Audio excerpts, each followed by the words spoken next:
Closed captioning of this program is made possible by the Fireman's Fund Foundation. PG&E was aware of problems with pipelines near the tragic explosion and fire in San Bruno last week. And there's a lot more on the ballot than choosing the governor and U.S. senator for California. We'll tell you about other statewide races and issues the voters will decide. Proposition 25 would eliminate the two-thirds majority needed to pass a state budget, while Proposition 26 would redefine many fees as taxes, requiring a two-thirds vote to pass. And Celebrating Mexico, an exhibition of photos and rare documents, commemorates the bicentennial of Mexico's independence and the centennial of the Mexican Revolution. We'll have those stories next.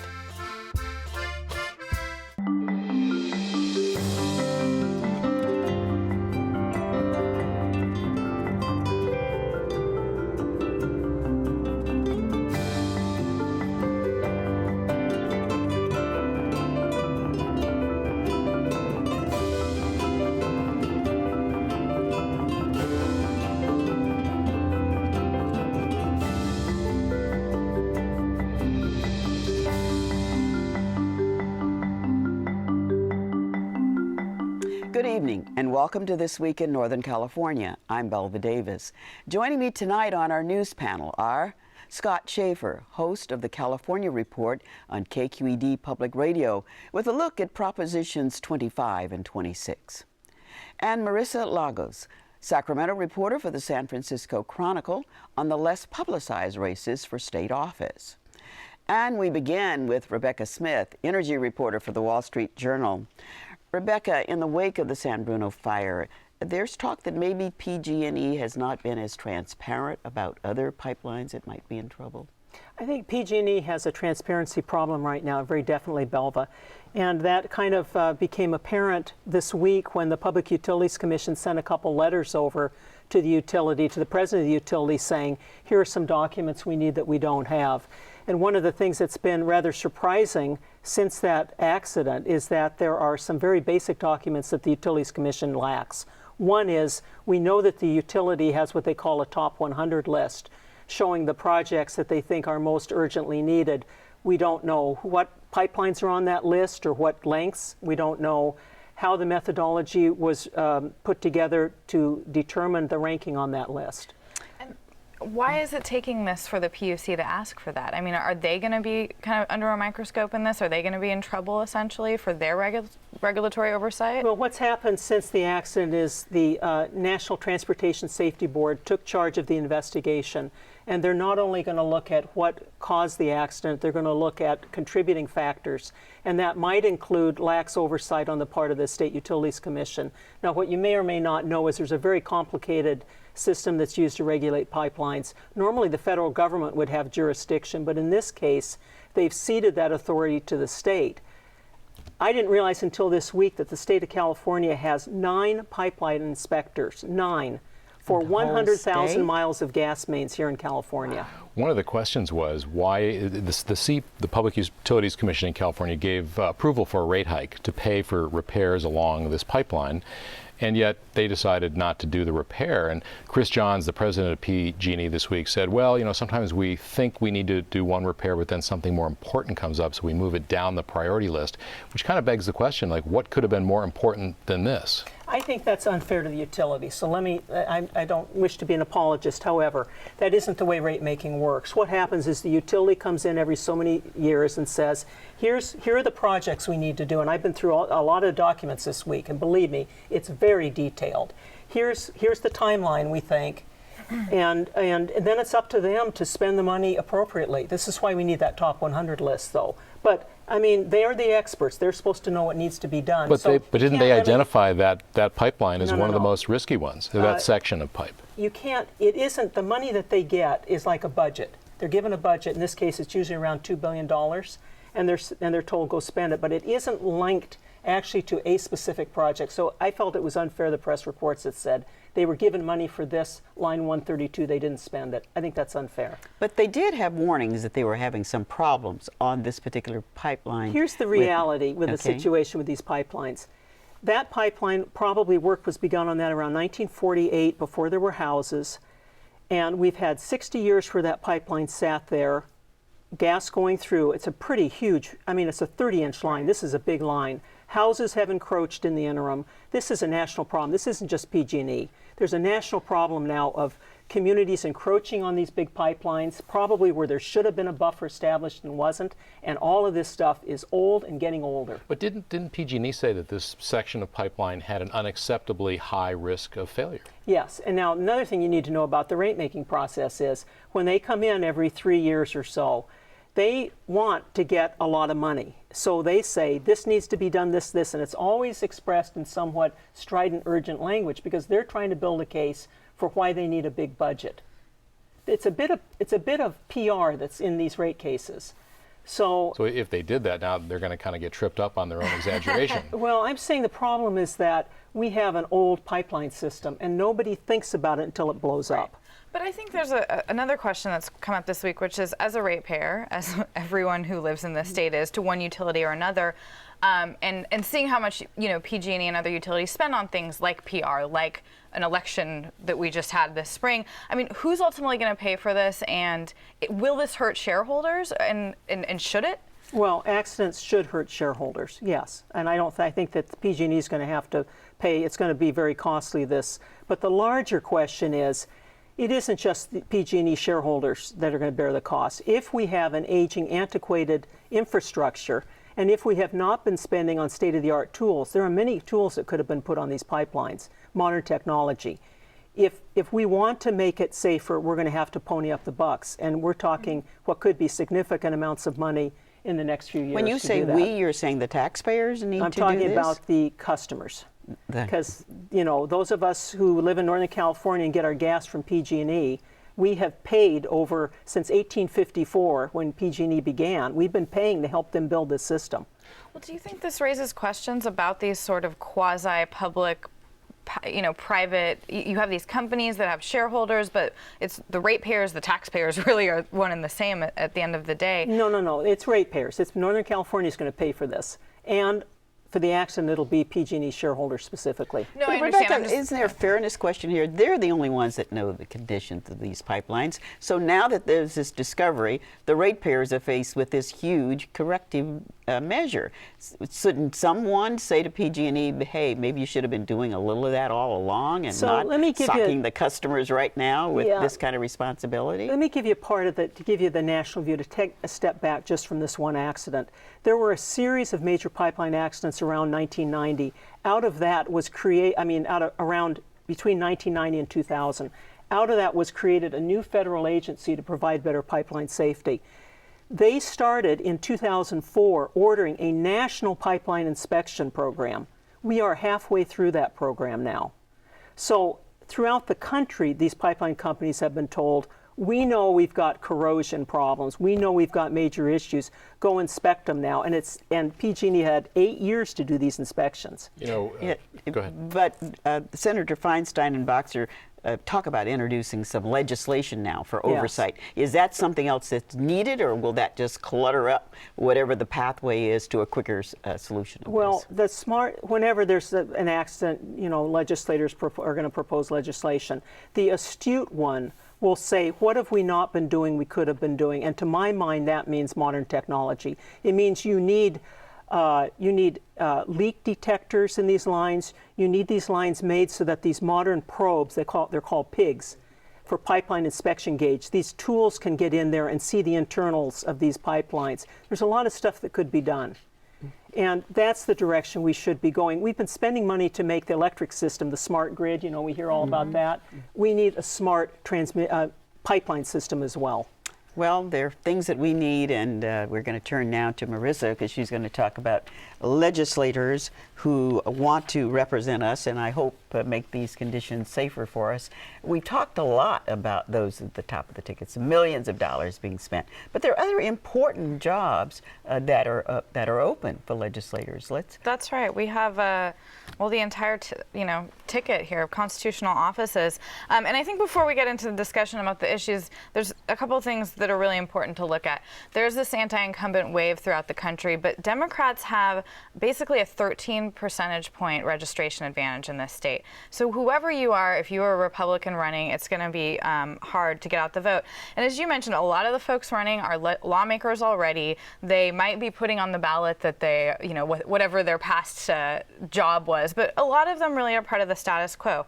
Start at the second to top of the ticket, Lieutenant Governor Mayor Gavin Newsom, San Francisco mayor, versus current Lieutenant Governor Abel Maldonado. He's only been in that position for a few months. He was a state senator before. And this is really, surprisingly, after a 9-point lead in the last field poll for Newsom, shaping up to be a very tight race. Maldonado's had a couple of things that put his name in a position of authority and one of helpfulness with the San Bruno fire. That's right. He was out there. He was acting governor when that happened. I think what's interesting with this is there are some big differences and there are some not so big differences. Newsom obviously made his name here in San Francisco. Gay marriage is a huge thing. Maldonado was for Prop 8. He's against gay marriage. He is a fairly moderate Republican, however, so that's really not going to necessarily. We already see some sort of right-wing conservatives start talking about a write-in candidacy for somebody who's further to the right. But on a lot of these issues, there's not a big difference. Attorney General, on the other hand, you really do have two candidates that are there's significant differences. San Francisco District Attorney Kamala Harris, African American, female, really very liberal in a lot of ways. She is talking a lot more about Prop 8, about how she wouldn't defend it just like our current Attorney General hasn't, about environmental stuff, about consumer advocacy. And Steve Cooley from Los Angeles, much more sort of your typical law enforcement. He's being, really backed by a lot of the police officers associations around the state. So I think that's one where it's going to be interesting to see kind of how people view both of them. Coming back to the lieutenant governor's race and what Belva was alluding to, the San Bruno fire, and the lieutenant governor was in charge with Schwarzenegger over in Asia. The great benefit for him, of course, is that most people didn't know who he was, and this is their introduction to him. They see him in charge, wearing the flight jacket, right, looking like he's doing something helpful and making a difference. But that's a double-edged sword. I mean, does he run the risk of looking like he's exploiting that disaster and tragedy if he tries to use it, say, in a TV commercial? Oh, absolutely. And I think, that's one of the challenges for all of these people down ticket is that most folks outside of their particular area don't really know who they are. For Newsom, that's also a double-edged sword. People know who he is around the state. Some people really hate him for it. But yeah, I think Maldonado's going to have to tread very carefully. He did certainly show up quickly. He was on, every national, local station, and yeah, I think he does run the risk. I mean, certainly Newsom's people are using that. What are the things that Gavin Newsom's running on? What is he saying he will do? Well, what does Lieutenant Governor really do? Well, we found out this past week, right? In a sense. I think that Newsom, as I said, AB 32, the global warming initiative, is something that Newsom, does have a pretty strong environmental record here. He's talking about that a lot. One of the things that could have been an issue is oil drilling. However, post what happened in Louisiana, everyone kind of backed off of any of these proposals that had been really controversial. So, really right now what we're seeing in this race, as in some of the, the Senate and governor races, is a lot of mudslinging and not a lot of substance. So are there any of these contests in which there really is a sharp philosophic difference between the two candidates? I'd say, yeah. I mean, I think that Attorney General, certainly. Secretary of State, you have a former NFL receiver, Damon Dunn, running against current Secretary of State, Deborah Bowen. One of his big issues, he thinks that people should have to show IDs at the polls. That's a very controversial issue. It certainly separates conservatives from liberals in this state. Controller John Chung versus Senator Tony Strickland from the Central Coast. Strickland is a very conservative guy. Chung has really lined up against the governor and with public employees unions when it came to furloughs this year, when it came to paying the minimum wage when there's not a budget. So those are pretty sharp. insurance commissioner, Assemblyman Dave Jones versus Assemblyman Mike Valines. You really see here, I think, the sort of difference between the parties come together. Jones is pro-consumer, very pro sort of government health care and government oversight of insurance. Valines talks about consumer issues, but also talks about letting the market do its work, too. You talked about the big registration advantage that Democrats have in California, which is true. At the same time, though, it's the Republicans who seem motivated. They're much more likely to vote in this election, I think, than Democrats are. And you've got Meg Whitman talking about putting, or she's not really talking about it, but she's planning on putting $30 million into the Get Out the Vote effort for the Republican Party, which kind of under the radar could really help them turn out their voters. Well, and that's where I think one of the least looked at races that nobody's going to pay attention to unless they absolutely have to is treasurer. You have Democratic stalwart Bill Lockyer. He has a ton of money in the bank. He's being challenged by a pretty unknown, very conservative state senator, Mimi Walters. If he starts spending money, Democrats are worried. And I think that's something over the next month we're going to have to keep an eye on. Democrats are worried if he starts to spend money? Well, if he thinks he needs to spend that money, yeah, then I think that because that is a pretty safe role.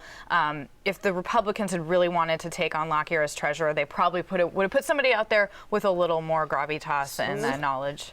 So in the governor's race, we're seeing record amounts of money being raised, and certainly Meg Whitman has put a fortune into this. Is that carrying over into any of these other races as well, or is it still modest amounts of money being put in? Well, I think it depends on what your version of modest is. Average folks like you and I. Attorney General Kamala Harris is raising a lot of money. I think her and Cooley are probably we're gonna see upwards of $5 million in that race. We have seen some ads statewide. Lieutenant Governor, they're both busy. But no, I don't think you're nowhere near what you're seeing. And I think what you are gonna see is more Whitman picking up the rest of the Republican ticket and helping them with some of her money. On the AG race, we didn't mention the role of the opinions about the death penalty. Huge issue. Is that going to be the deciding I think in some ways it already is because of the fact that you've seen a lot of law enforcement groups who usually might have backed Democrats are going for Steve Cooley because Kamala Harris didn't, you're referring to the police officer that was killed here. She did not pursue the death penalty there. And I think that is something, even though the Attorney General is really more of a civil role except for appeals, people think of it as the top cop and they want to see someone. I mean, we have an overwhelming support for the death penalty in this state. I feel like I'm starting a line from a commercial right now, Scott, when I turn to you. There are many people who think the government is broke. It needs to be fixed. And all you have to do is look at the state of the California budget and all the people who are suffering because of this stalemate over the budget. It's broken and it's broke, both. It's broke because there's no budget. And what that means is it's now 79 or 80 days late, broken a record. And that means preschools, rural clinics, there's no money for Medicaid. Universities, a lot of students have been waitlisted because the public universities can't be sure that there's going to be enough money to pay for all those classes.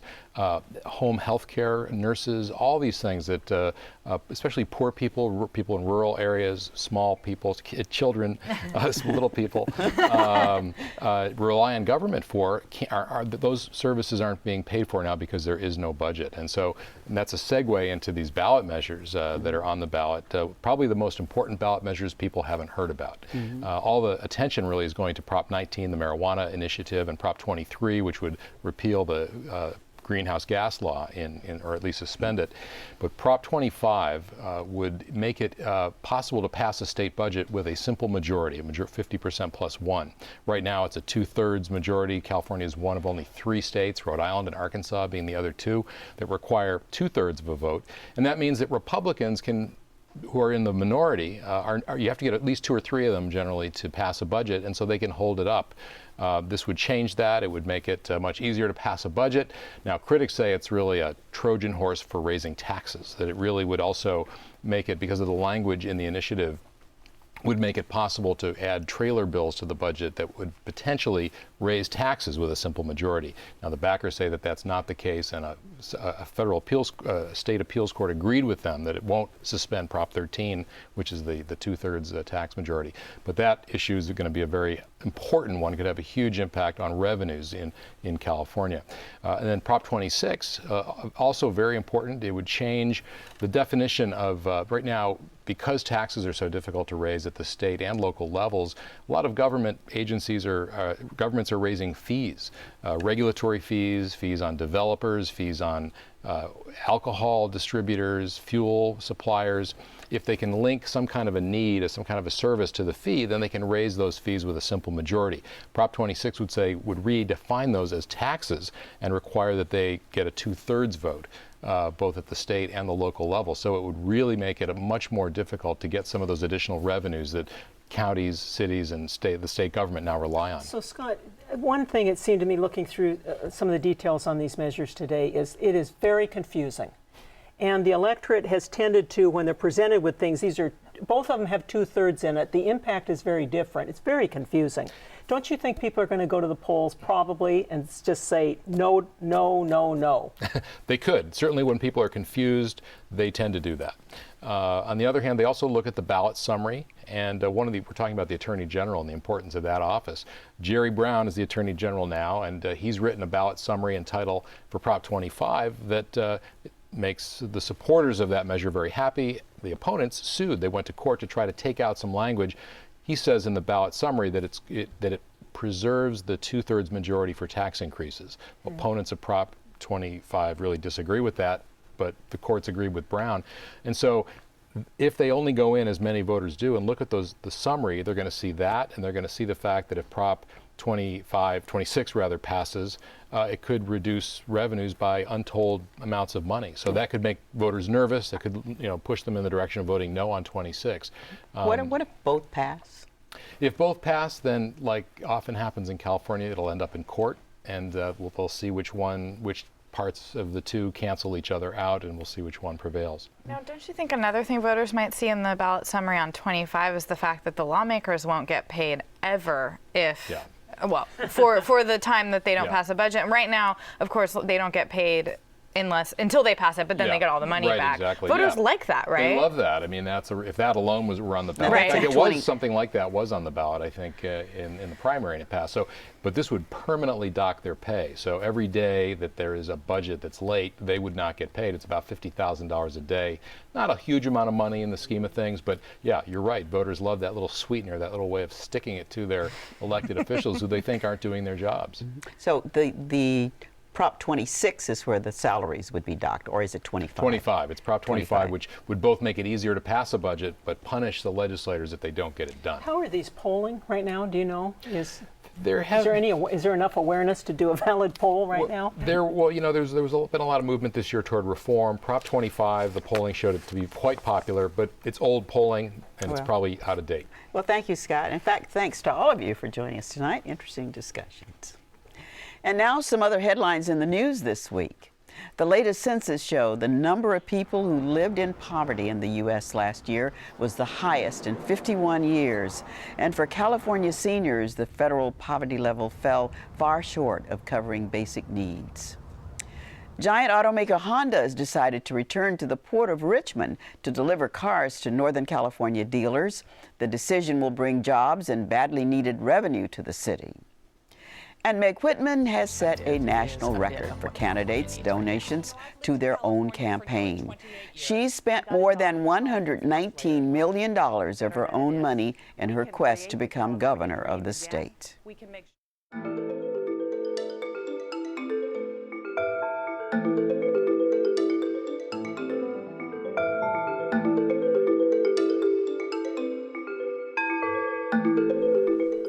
Mexico is reeling from recent violence. It comes as the nation, along with the Bay Area and the world, celebrate a milestone in Mexico's history. An exhibition in honor of the 200th anniversary of Mexican independence and the 100th anniversary of the Mexican Revolution is on display at UC Berkeley's Bancroft Library.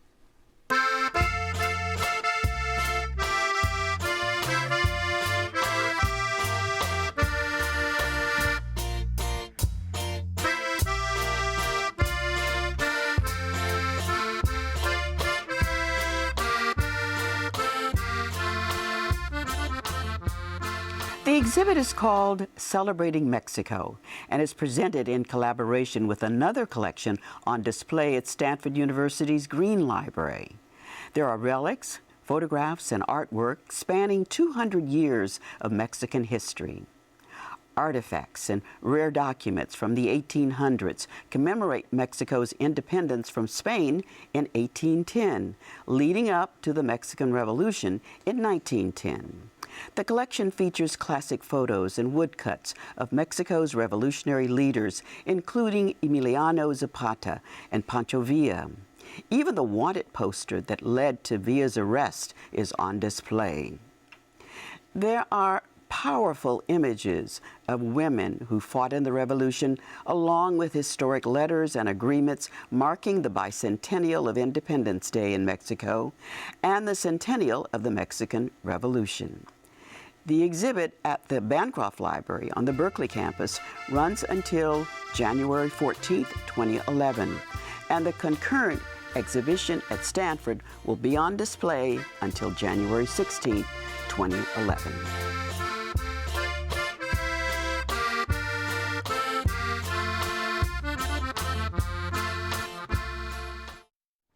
Well, and that's all we have time for this week. I encourage you to visit kqed.org/thisweek to watch complete episodes and segments of our program. You can also subscribe to our newsletter and our podcast and share your thoughts about the show. I'm Belva Davis. Good night.